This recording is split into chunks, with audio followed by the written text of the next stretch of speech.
You know, when you go to Catholic school, they put you in plays and pageants, and they don't ask your personal opinion of whether or not you want to do anything. Is that right? They just say, you stand up when I point to you, you say your piece, and then you sit down and don't fidget. Shut it off. And I just grew up being put in things, you know. And it seemed to be the thing that I did easily, because Today is March 6th in the year 2008. I'm Katherine Helmond with the Archive of American Television, and it is my great pleasure today to be interviewing Katherine Helmond here in Los Angeles, California.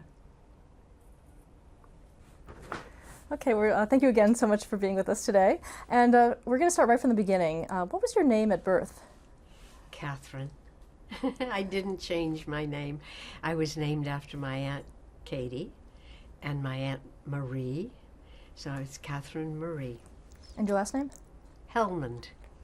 Did you have any? Oh, go on. It was kind of a funny name, Helmond. But I never changed my name when I became an actor because I thought, how will I remember what the new name is? Did you actually think about changing it?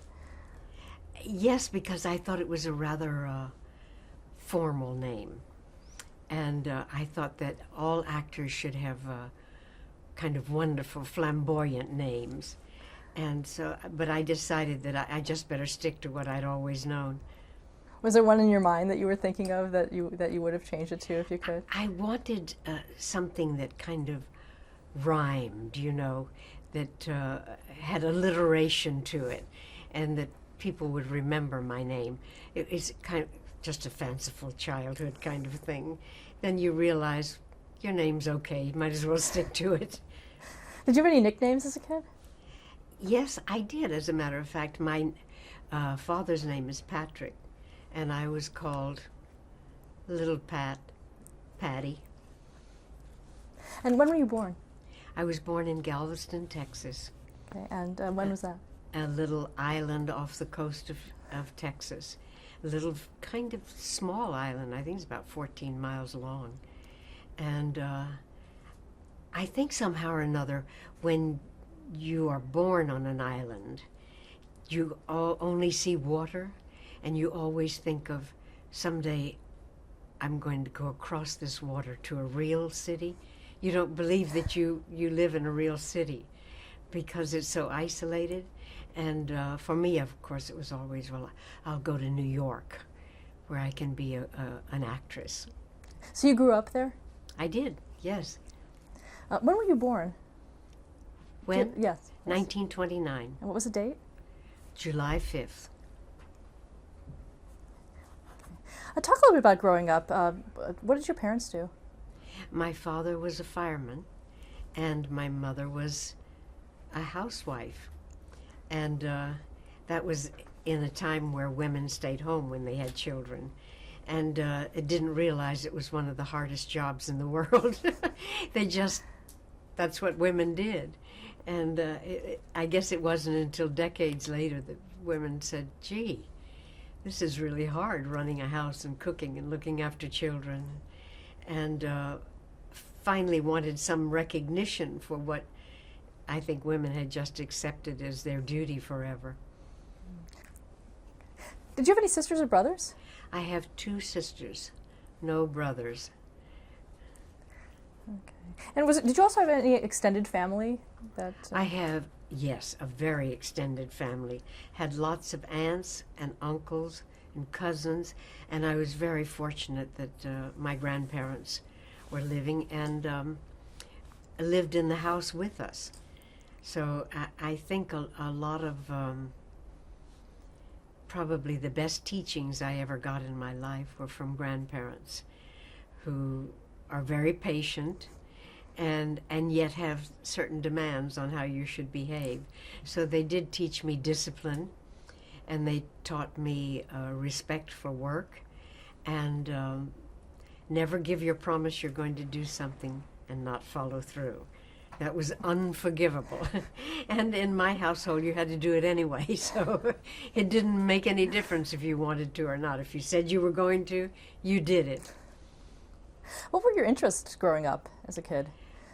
I was such an unusually shy child that it was boring. I was just a boring kid that was hiding all the time. And I think the thing that I loved most of all was reading. And I was very lucky in that my mother was a big reader.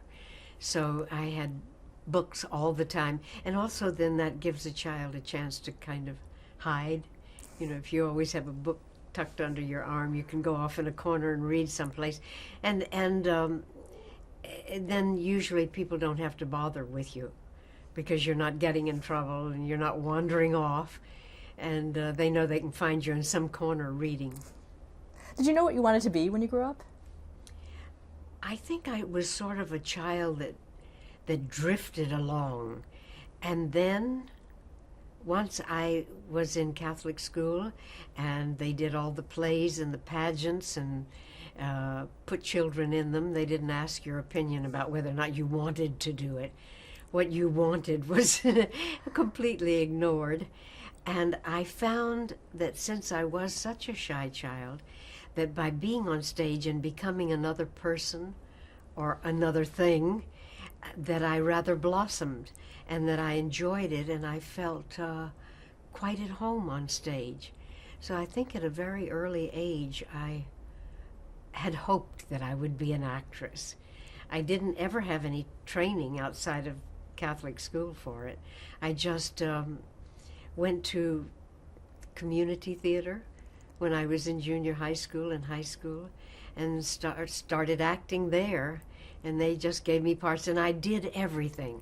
I pulled the curtain, I learned to do the lights, I did the props, I held the script, and I truly learned everybody's job that contributed toward the total piece. And I think that that helped me tremendously when I became a professional actor. I didn't have the deluded notion that I was it, that only me, that's all they needed was me. I realized they needed a lot of other people and a lot of other things to be done for you in order to make the piece a whole. And it gave me a great appreciation for all of the crew that worked on everything. Did it also spark an interest in film at all? I never dreamed I would ever work in a film or television. I thought I would work all my life on stage, which I did a good part of my life. And I had one day a friend of my husband's who had become a manager of actors came through my husband to meet me and to talk to me. And he said, I think you need to go to California and work in television out there. And I said, but I don't know how to work in television, and I don't know anybody there. What am I going to do? And he said, you're going to act, and I'm going to help you get a job. And the next shocking hurdle, I guess, was for my mother, who said to me, oh, hon, what are you going to do out there? You don't know anything about television. And so I said, well, I guess I'll go and give it a try. And she said, well, what if you don't get a job or anything? I said, well, I can always come home, I guess, if I'm still welcome. She said, oh, yes, you can plan on coming right back if it doesn't work out. And I guess I was just fortunate. I had had so many years by then of working on stage and playing different characters that was a big asset to me, because I was able to play older and younger, and I had never thought about being glamorous in any way. So I got a chance on my first job, which was Gunsmoke. Actually, you're going a little bit ahead of where we want to be, because we want to Okay. ask you a little bit more about those early influences. Okay. Because when was that you're the period that you're talking about? How old were you at that time? I was already in my 30s, my late 30s. Like, I suppose I was about 34 when I first came out to try to work in television, and never occurred to me I'd ever get a film, so that was out of the question. But I had quite a lot of experience of doing different kinds of characters, so that was an asset then. especially in 1-hour shows when there were so many older characters and unusual characters from different backgrounds. I did have a little advantage there. Now, going back to those early years, did you go to college? I did not. I did not go to college. I didn't go to any acting classes or acting school. I just started working as early as I could in any job that was given me. And I came from a very working class family. And also I think the attitude then was, well, girls are just going to get married and have babies anyway, so what is the point of wasting all that money going to college? Fortunately, when I was older and my sisters were much younger than I was able to send them to college, because by then I realized that it was an asset for women as well as men to go to school and to learn as much as they could. Okay, so can you take me back to after you graduated from high school? How did you, did you stay in Texas at that time? I did stay in Texas after I graduated high school, and I went to work in community theater in my own little hometown. And then Houston was 50 miles away, and there was a woman there that had started a theater, a professional theater of the Houston Playhouse. She came down and saw me in a play and said, you know, I think you could be a professional actor. So she offered me a job, and I moved to Houston, and I worked there for a couple of years in Houston Playhouse. And then one day just decided, well, if I'm going to go on with this, I better go to New York, because that's, of course, where the theater was and Broadway was. And I didn't know a soul in New York. But there was also a group in my hometown that had formed a company, and I worked with them. And so 4 or 5 of us all packed up and went to New York. It took us about, I'd say, 2 years of saving to get the money to move to New York, and we all bunked in together. You know, we bought into the idea of there were safety in numbers, so we would get like a big apartment with lots of bedrooms, and we all pitched in and put our money together for food, and you didn't need a car in New York, which was wonderful. And as each one got a job, then we tried to get our friends jobs in the same show.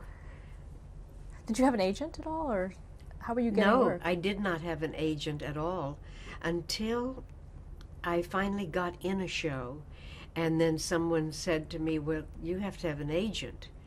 And I said, well, I don't know any agents. And they said, well, you go to Equity and you get a list of what was called franchised agents, recognized people in the industry, and you send them photographs. And I said, I don't have any photographs. Well, you have to get photographs made, and then you make up a little sheet of paper to go with it of all the things you've done, and you pad it a little bit so it doesn't. I said, you mean it doesn't all need to be true? They said, well, it doesn't have to be terrible lies, but you could pad it a little bit. And then you mail all those to agents, and when you're in a show, you mail them, and then they come and see you. And to my great surprise, they actually did come and see, and I got an agent that way and got my foot in the door. And then the first thing you know, then you're sent off to do summer stock all summer long. And that was great training, because you do a show a week, and you had to learn to be a fast study, you had to learn to play different characters, and you had to learn professional behavior and how to fit in with the group and how to live in one house with all those actors. And it was great training for discipline, and as well as thinking in terms of the total and not just yourself.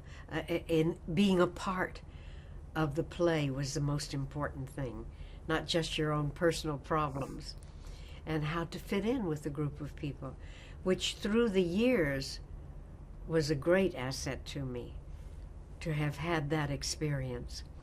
And I guess I did about 10 years of summer stock. I kept going back and back and back because of not having gone to an acting school or taken any classes. It was kind of on-the-job training. Did you have a mentor of any sort at that period? I didn't really. I just tried to watch everybody else, and I tried to listen to the director, because I did realize very early on he was responsible or she was responsible for the total, and that I was only a piece of it. And so that it seemed like a very good idea to be listening to the director at all times, because they formed the overall shape of the piece. And it was a big asset to me. It helped me learn to fit into the piece so that my character helped support the play. And then as I moved on into television, it helped support the whole piece of television, which was really big then, because that was a matter of time and money, which they didn't talk about much when you worked on stage. You had a set rehearsal period and you did that, and then it opened and you did that. But in television, and even more in films, time and money is probably the most important element of the whole piece. But if you had had the training on stage, you realized that you had to learn to fit into the total piece. Was there a specific play at that time that you think was the most memorable and important to you? I think the piece that really kind of inspired me tremendously was a play called Years Ago, written by Ruth Gordon. And it was about a girl, and it was her biography really, about a girl who came from a poor working class family, as I had, and she wanted to be an actress. And how stunned her family was that she wanted to try to do anything so foolish, because like me, she was short and kind of plain, and the father and mother said, well, what's a short plain girl going to do? What parts are you going to play? But she had such a love of the theater and a kind of joy in the acting that she did it and became famous on stage, became a writer, did movies, and I think it came out of the love of doing it. For me, there was a great joy in acting. I felt I blossomed as a person when I got a chance to act. And through all the many years now, I've never fallen out of love. It's like been an incredible marriage that really worked, and that I enjoyed it, every minute of it, even the ups and downs of it. I never felt like, oh dear, why did I get involved in this? I always felt that it was a very elevating experience. While you were doing that summer stock, were you at least thinking about motion pictures or television at that point, or were you really just focused on theater? When I was working on stage, to me that was the ultimate. And even during all the times that I was in television shows and I had time off, I went away to do a play. And still, just this past summer, I spent the whole summer doing a play because it was my first love. And it's harder in many ways, but the work is very rewarding too. It's once you start it, you go straight through rehearsal, straight through the performance, all the way to the end. So it's like a an arc that you make. Whereas in television and film, it's all cut up into little pieces, and the actor is not in total control all the time. You're only doing your little piece that day or that hour, and you don't have that sense of completion until you see it all at the end, and they let you come and see the whole thing, and you think, oh, gosh, it did all work. And that's when you develop such a great appreciation for all the people that contribute to it. But I never dreamed I would do a movie or a television. I was perfectly content. I only hoped that I would be able to stay working on stage all my life. When was the first time that you saw television? Do you remember? When I first saw it, I guess I was in grade school when I first saw television, and I didn't find it all that interesting. I thought it was kind of messy to look at, and it had sometimes had a green screen in front of it, and sometimes a blue screen, and people talked while it was going on, and ate food, and I thought, gosh, who would want to do this all their lives, where everybody's eating and drinking while you're trying to do something? Of course, it improved through the years incredibly, and is quite a wonderful thing now, really. But it wasn't something that I thought I wanted to be a part of, because too many people were talking and not paying attention. And I thought that was what was wonderful about the theater. Everybody came, sat down, and they were quiet, and they really listened to what you did and what you said. You got everybody's attention. And I think for any young person, that's quite wonderful. All those adults sitting there and really listening to you. Now, you had mentioned that you had gotten an agent, and that's what propelled you to California. Can you talk a little more about that? About what actually drove you to California? I think a lot of actors that work in the theater at the time that I started working in the theater did not have agents. You just went from one job to the next and hoped you got another one. But when I did get an agent, thanks to my husband bringing someone to see me, and this fellow who has now passed away, Bob Lamont's wonderful agent, who finally became an actor's manager to help with their careers. But he came to our apartment and sat down with my husband and me, and he said to me, if you want to go forward, and if you don't want to be poor all your life working in the theater, you have to move on to television and films. And I said, but I don't know how to work in film or television. And he said to me, you just do the acting. There are a lot of other people that will teach you how. They'll tell you how to do, and that it's right or it's wrong. And the nice thing about film is you can do it again.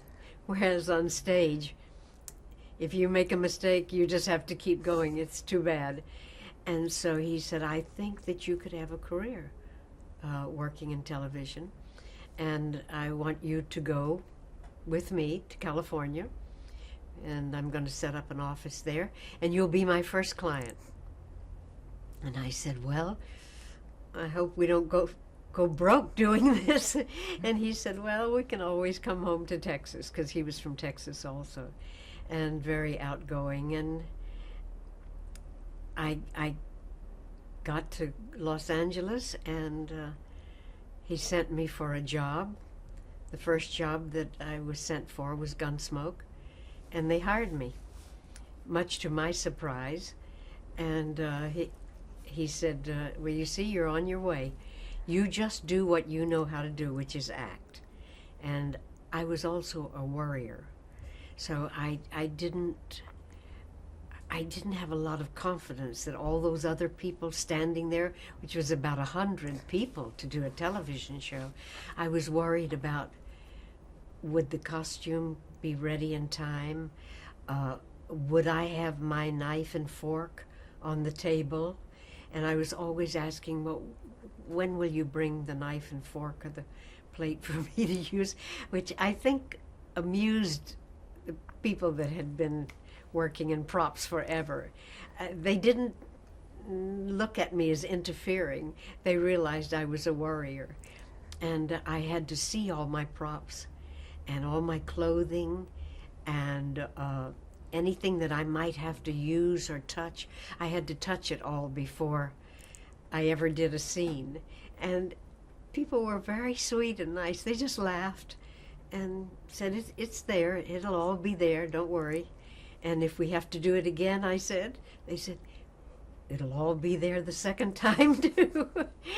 And I think people were very kind to me in that respect. And maybe in some ways they were pleased that I recognized that they contributed something to the overall piece. And I realized they were important, and it made for a good working situation. I found it going into television very pleasant because there were so many people to help you. And the most disconcerting thing for me was doing it in bits and pieces. Sometimes you would only do 3 lines and then they would say cut, and you'd go back and do those 3 lines over and over. You seldom got to do long scenes, like for 4 or 5 pages. And at the end of the day, there'd be lots of congratulations on, like, oh gosh, we got 6 pages done today. And you were used to doing, like, in a play, 100 pages, each night. And they seemed awfully pleased that you'd done 6 pages. So that aspect of it was disconcerting to me. But I talked to a director one time, and I said, I feel left out in space because nothing gets finished. And he said, that's not your job. Your job is to do whatever acting you're asked to do, 3 lines or 6 pages. And when it's all finished, having done a good job on 3 lines, it all adds up to the finished product. And he said to me, the thing that you have to realize and accept, otherwise you're going to be very unhappy, this is the way it is, and this is the way it's done. If it's 3 lines, that's the way it's done. And so for you as an individual actor and as a person, you must accept the method of work and do the very best you can for 3 lines. And then you'll be happy with the 3 lines. He said, if you're always worried about the end product and everybody else's job, which is none of your business, you're going to be an unhappy actor. And so I went home that night and I thought, okay, this is what is. And I'm very lucky to have a job as an actor. And from then on, I embraced the method of work. And it just became so much easier for me and more delightful. And I think that that's one of the reasons I never fell out of love, because I learned to like the way it was done. What were some of those early roles that you played on television? One of the funny things about having worked on television in the beginning, I played all dramatic roles. I was never given a comedic role. And I always played rather plain working class women. And a lot of times I was married to drunks. And so I got like punched around and knocked around and battered and beaten and taken advantage of. And that's one of the reasons that I kind of got switched to comedic roles, because my my agent said, I just can't bear to see you on television being knocked around anymore and looking so awful and plain and unmade up. And he said, we're going to try to do a sitcom. And I said, do you think anybody will hire me? And he said, well, we'll give it a try. And I was fortunate in that he got me scripts in advance so that I could work on them. And I had done a lot of comedy in summer stock. So when I first got the first comedy role was in Soap. And when they were asked, could I come in and read, the casting director said, can she be funny? I've never seen her be funny. And he said, oh yes, she's really very funny. And so they said, well, because I think the casting director owed him a favor. And so she said, well, send her in. We'll let her read anyway. And so I got to go in and read for Susan Harris, who was a very serious person and didn't laugh at all, just stared at me in the most serious way. And when it was all over, and I got to read about 4 long scenes, which was really nice and unusual, and Susan was sitting there staring at me after it was over, and I said, well, that's the 4 scenes they gave me to read. I don't have anything else to read for you. And she said to me, it was very funny, very funny, and not a smile any place. And I thought, well, at least they gave me a chance. And before I got home, they had called and said, I got the job. What kind of direction had you been given in terms of that audition? None. I didn't have any direction there at all. They didn't say anything to me. And one of the things that Susan Harris said to me later was that it was such a kind of a difficult role, in that it was a person whose life sort of, she floated through life, and it was like music playing all the time, but she didn't want me or the character to come across as stupid. And so she said that I had captured that I was very loving and very outgoing and wide-eyed about life, which was more childlike than a stupid woman. And that's what she had thought was very funny, that this woman was caught up in this life that she just had to sail through in some way, and that all of life was a shock to her, but she just managed to keep on going and smiling and being lovable. And I love that about the character. And also, it didn't get stereotyped as a dumb woman. It was more a childlike woman, and that meant that it can go in all kinds of directions, because children are amazing, the world that they live in, and as it grows and changes, and how they grow and change. And there's kind of a joy in children in discovery of life. And Susan wrote every scene I was ever in, so there was a beautiful consistency to that in the characterization. And I never got tired of it. It was like going to a party every Friday night when we taped, and I got all dressed up and all painted up and went on the set and just had the most delightful time. Did you base her on anyone you knew, or from facets of your childhood in terms of your performance? I did have an idea for the character from a friend of my mother's. And she was not really an aunt, but one of those kind of extended family people that functioned the same as an aunt in your life, you know, was always there and part of everything that you did.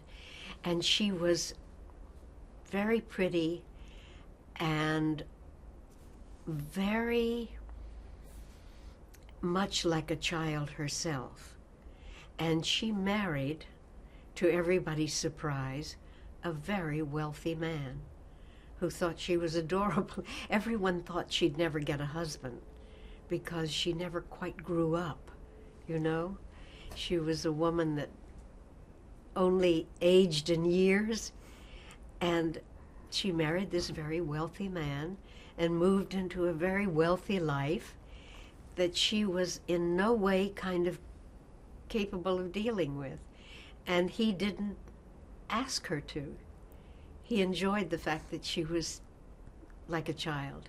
And I thought she was magical because she never did anything or said anything like an adult or had any expectations out of children to do this or do that or behave this way or that way. She was just always a companion that was fun to be with. And I thought, when I read this script, this is quite like my mother's friend. And I adored her, so I thought, well, maybe if I can bring this to life, then the audience will adore this woman. And I think it worked out well. Let's talk a little bit more about the traits of Jessica Tate. What kind of mother was she? Jessica was a mother that I think a lot of kids dream of having, but a lot of adults think, what kind of mother is that?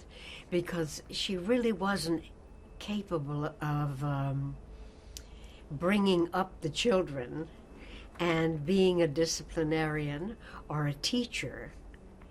But on the other side, she was very loving and adored the children, and no matter what they did or how they misbehaved, she said, oh well, it's all right, I love you anyway. And I think a lot of young people kind of wish they had a mother and a father that said, oh well, I love you anyway. And I think in the literal sense, she was not a good mother. In the loving sense, I think she was wonderful because she made the children always feel wanted and loved.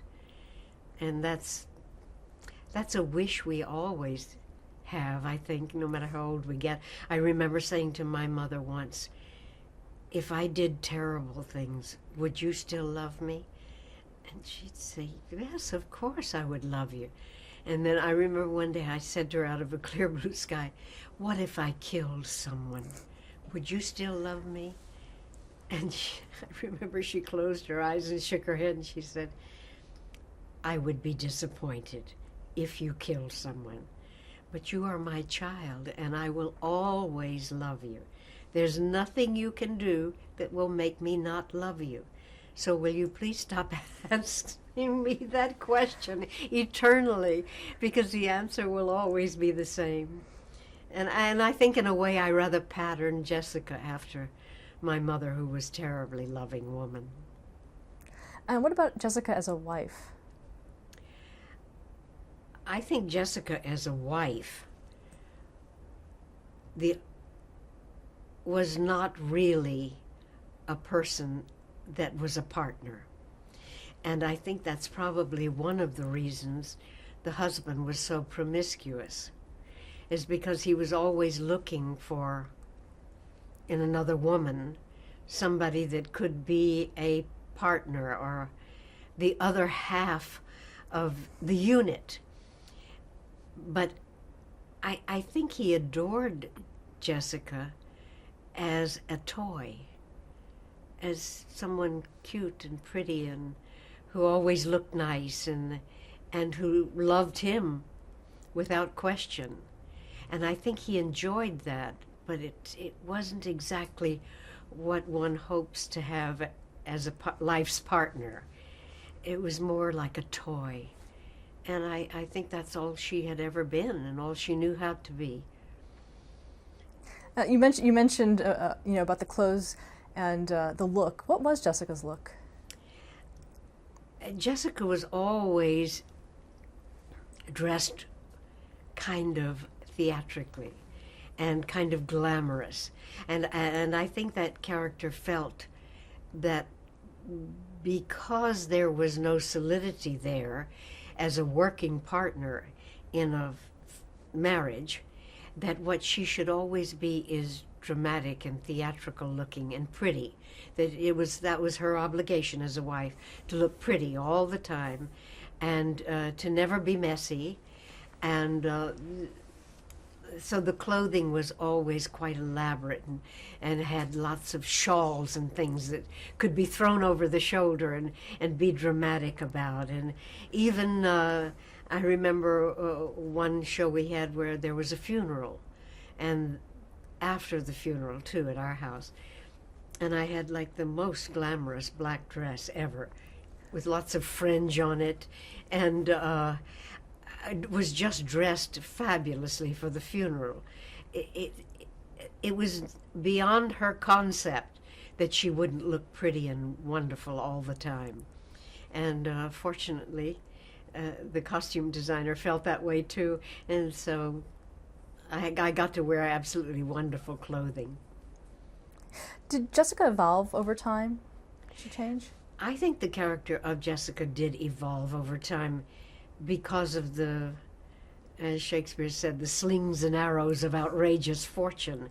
When the children grow up and get involved in things that are difficult and they have problems, and when she finally realized that her husband was promiscuous and that she was not what a good wife should be, which was a partner, and when she realized that she had been a doll all of her life, and her sister's life was so complicated and had so many problems that she had to help her through, I think she began to accept her responsibility in a different way, that she was the person that always stood by her family no matter what they did, and that she would always love them. And she finally realized, I think, that they loved her too, even as she was, and that maybe she wasn't as grown up as she should have been all of her life, but they still loved her, and that she had contributed a lot to their lives by that solid support she gave them of being a loving person in the family. And then she realized at a certain point that everybody that was in trouble in the family came to her. And I think that that made her stronger, and realized that she had value as a person and as a woman. Yeah, it seemed like she had developed a wisdom. Yes, throughout and she became a kind of solid person that everyone came to with their problems. So I'd like to take you back to when you were first cast on soap. Do you know where you were in the continuum of who was cast first and how that all came together? I do know that, and if you'll excuse me, Okay. One of the things that was very important about the show Soap, I believe, was that it was written by a woman. And she was producer and wrote every single week and rewrote and rewrote. She was totally dedicated to the show. And the two most important characters to her were the sisters, were the women in the show. I think she loved all of the characters, but in her mind, the universe revolved around these two women, and having children and having husbands and having problems in life, and growing up and becoming more adult. And because the character of Jessica was so complicated, and that it was very important that she not seem a stupid woman, that she was a woman of worth ultimately, and that the character was going to be able to grow into that. And when serious things came into the life of Jessica, that there was the ability for dramatic acting, and that was possible for the actor. I was told that they read about 200 women for my part. And then, because my agent was managed to push me forward, and the casting director said, well, let her come in and read anyway, I realized that I had to do a very good job, and I had to bring in a character already formed in my mind, knowing that if I were off track, that I would tell them in the very beginning. I said, I have a notion of how the character can be played. However, once I get through these scenes and you feel that I have gone off track, if you will tell me what I missed or what point of view you would like the character to go toward, you can tell me and I'll redo and reread for you. And they just kind of stared at me, said, well, let's see what you've thought to do. Let's start with that. And I don't know if they had ever, if the actresses were off of what they were looking for, if they had ever gone back, or if any actor had said, if I'm on the wrong track, push me in another direction. But they did know that I had worked in the theater for many years and played different characters. So I started reading, and I did all the scenes straight through, and not a smile or a laugh from anybody. So I thought, oh dear, I guess I am on the wrong page here. And then Susan had said to me with a very straight face, that was very funny. And so I thought, well, at least I did my job. At least I knew that even though I had been set in under duress, that I had done a decent job in my reading. And I had come with a character that they could actually look at and decide. And the most delightful part was getting the part right away. And then after that, I went to read and taped with other actresses to play my sister. And we all even went to New York to tape and read there. And Susan, I think, decided to pick another actress that was completely the opposite of me in tone and character and looks, because she thought the contrast was quite funny. And it's true in many families. You see 2 or 3 or 4 kids, and you can't believe they all came from the same parents. They're so different. And I think she thought that was very funny to see 2 girls come out of the same family and be so different from each other. And I know in my mother's family, all the girls had different color hair, different color eyes, and different personalities. So that was something kind of fun for me to play against also, a totally opposite kind of woman. Now, Catherine Damon wasn't the first person cast for that, is that right? Did you play with somebody else before that? Yes, there was another lady that was cast first. But and she was very charming, very pretty. And but I think that Susan felt after we did the pilot that it needed more weight, that it needed to be a more serious person that came from the humor that Jessica came from like a butterfly floating through life, and that brought the humor to that side of it. And I think Susan decided that there needed to be a more serious sister on the other side, that the humor came out of, that everything was a tragedy, everything was hard, everything was difficult, and that she thought that balance worked, that then it created a kind of natural humor between the 2 sisters, that it wasn't all about funny lines. Talk a little bit about the soap opera aspect of it. What was the premise of the series? I think the soap opera aspect of soap, and why it was named that, is that it was ongoing. that at that time, television shows, each episode was complete in itself. It had a beginning, a middle, and an end. And then you started the next week a beginning, a middle, and an end. Whereas Susan came to us with 5 years of a scale of the projected characters and where the storylines would go, as in a daily soap opera. It went on through years, the problems, the solving of situations, the changing of situations, but the total family was involved with a continual storyline that was about the growth of a family and the change of a family, and not about one situation that week.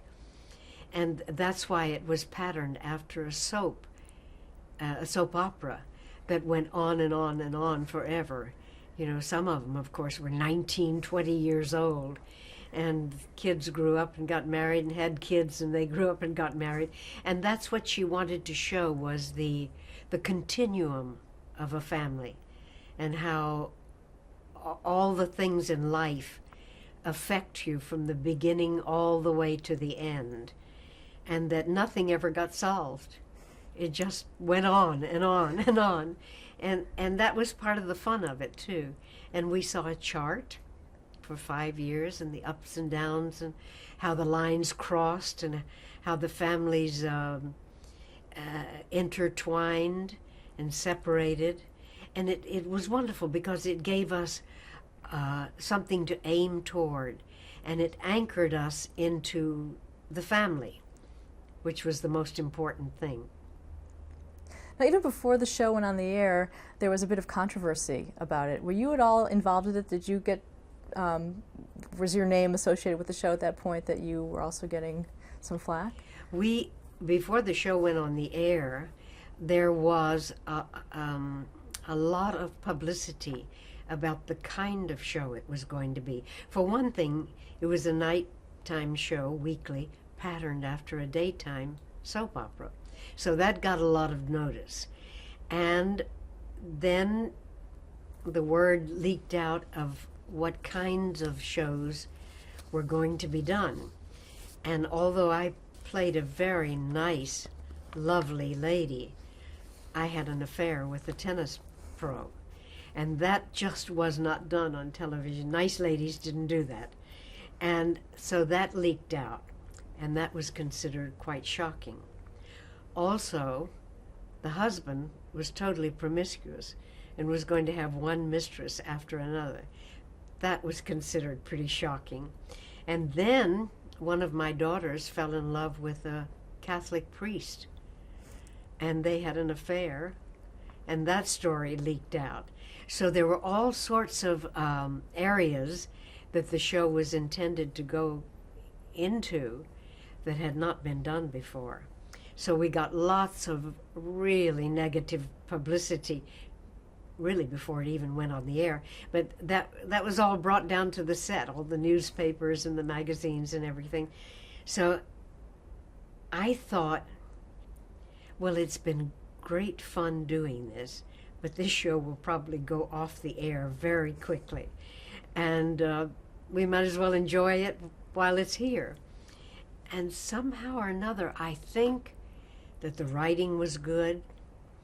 The storylines were titillating, of course. And I think that they got good actors. Most of the actors came from stage. They got a very good ensemble of actors who came with wonderful characterizations.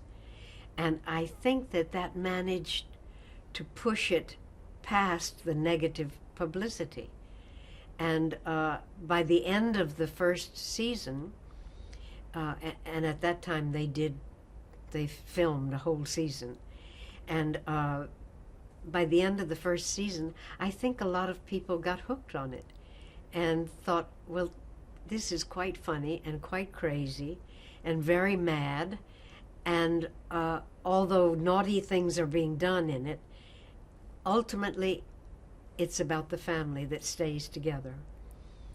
And they just deal with these unacceptable situations and move on as a family.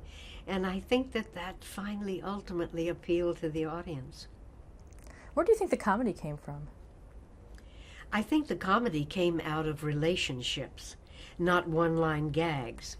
I think all of the characters were very well defined and in such contrast to each other in the given situation that the humor came out of the characters and their relationships with each other and the situations that they were in and their reactive behavior to the active behavior of people in the family caused incredible reactive behavior to the other people in the family, and it just made for comedic situations as opposed to one-line gags. What were some of the most outrageous things that Jessica had to go through during the run of the series? I think the most outrageous thing that she did was when they had she had people move into the house that were revolutionaries from another country, and she just accepted them completely as nice people, and that she didn't judge them about the revolutionary thing, because I think she felt that it was all kind of silly. And then she was kidnapped and taken to their country so that her whole family, all the men, had to pack up and come after her and get her. And when she had to live with the revolutionaries and brought all of her clothing with her and all of her jewelry and thought that she would just set up house and live the way she lived and let them do the revolution if they wanted to. But they were basically all nice people and she liked them. And I think that that was the most ridiculous thing that the character ever went through. Is there something that you really didn't want to do with that character that was written in? I was never really asked to do anything that I didn't want to do. There's never seemed to be a time that came up. I think it's because Susan wrote such a good character and made such crazy situations that the characters just seemed to fit into them. And you never really lost the basic core of the person for the sake of doing a silly show. She kept the characters in tune with who they were. And so you were kind of never really asked to do anything that didn't suit your character. And that was nice, because I think a lot of shows sometimes veer off. They decide to take a tack or a point of view that really doesn't suit what's been done 5 years all along, you know, and then the actors are asked to do something that kind of doesn't fit in. But we never did, and I think that's because of the excellent writing. Can you describe a typical weekly schedule for you on that show?